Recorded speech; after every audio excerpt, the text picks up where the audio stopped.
How to log into Lowe's credit card online account. Hi guys, welcome to our channel. Let's begin. First, open up any web browser you want and now on the search bar, search for Lowe's credit card account sign in. Then click on the very first website that you can see.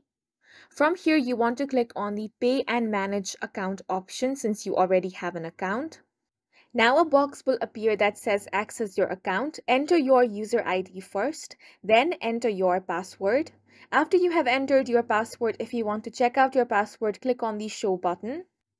If you want your user ID to be remembered, then check the box that says remember user ID. Only do this if you're using a personal computer.